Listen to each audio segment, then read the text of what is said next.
Hello everyone, welcome to my history of the war that the US doesn't like talking about since they lost it. The War of 1812. It literally saw the British invade and destroy Washington, D.C. What? Don't remember that? Well, let's get things straight. Here is my history of the War of 1812. Context time. In 1776, a bunch of wrinkly old white racist straight men declared independence from Britain. This angered George III, the king of it, who declared war on the American colonists, who did the same to Great Britain, beginning the American War of Independence. I made an entire video on it already, hint hint, link above.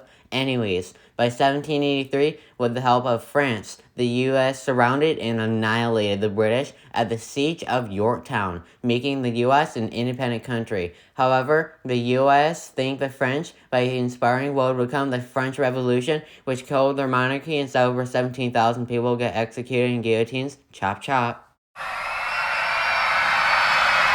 Britain would never get over losing her colonies, which led to anger. After the election of the U.S.'s fourth president, James Madison, he would, on this date, June 18th, 209 years ago, declare war on the U.K., beginning the War of 1812. On June 28th of the same year, the British stole some American schooners in the St. Lawrence River, dividing the U.S. and the British colony of Upper Canada. This prompted the U.S. to invade Upper Canada. This led to the first battle, although it was really small, in the War of 1812, the Battle of River Conard. The U.S. killed one British guy, which alone caused the British to retreat. Yeah, that's the most professional army in the world right there for you. The British then went into the Great Lakes westward and captured the American fort of Fort Mackinac, which is now in Michigan. 61 Americans surrendered to the British.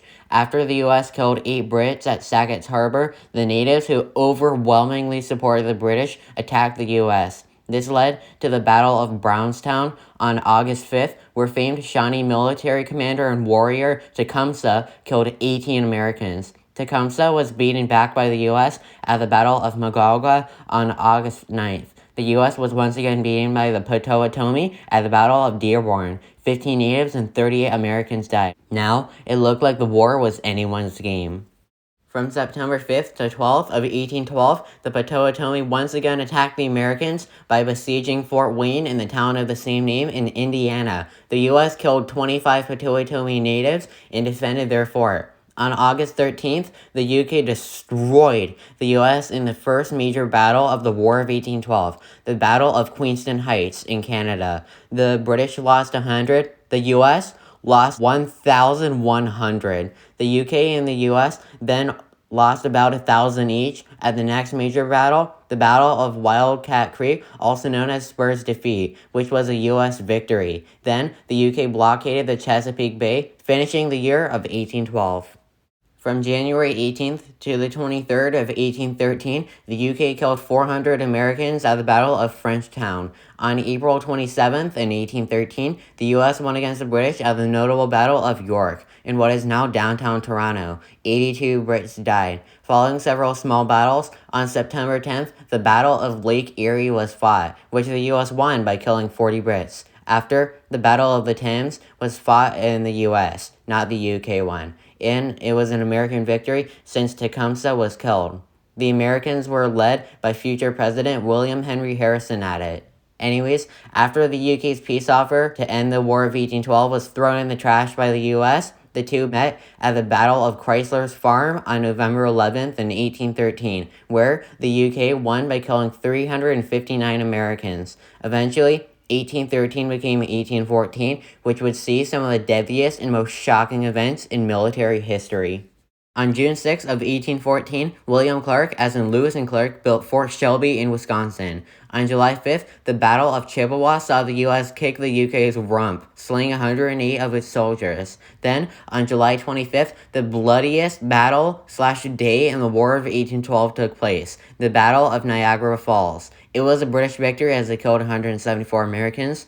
On August 24th, the British invaded the American capital of Washington, D.C., and set the White House on fire, as well as the entire freaking city. This led to the First Lady, Dolly Madison, escaping the White House, but the famed story of her taking the painting of George Washington. From September 12th to 15th, the British bombarded Fort McHenry in Baltimore, where a certain Francis Scott Key would be inspired to write the future national anthem of the U.S., the Star Spangled Banner, which I'm totally not playing later on. I didn't say anything. On December 23rd, after Andrew Jackson's surprise attack on the British in New Orleans, the British had enough. They wanted this war to be over. On December 24th, in Ghent, Belgium, the U.S. signed the Treaty of Ghent, which ended the War of 1812. Later on, after the Battle of New Orleans on January 8th of 1815, the U.S. ratified the Treaty of Ghent, officially ending the War of 1812. 15,000 Americans, 10,000 British soldiers, and 10,000 natives on both sides died, adding up to a grim and monumental number of 35,000 deaths in the War of 1812, which is horrendous and tragic. Ever since the War of 1812, the U.S. and U.K. would still have rivalries, but later have to get along as the U.S. couldn't keep disrespecting its mommy. And with that, that was my history of the War of 1812. What a surprise that was. The UK defeated the US by setting the White House on fire. Anyways, my next video will be on the history of a holiday. My next video will be a history on Father's Day. It will come out on Father's Day itself, June 20th. Thanks for watching.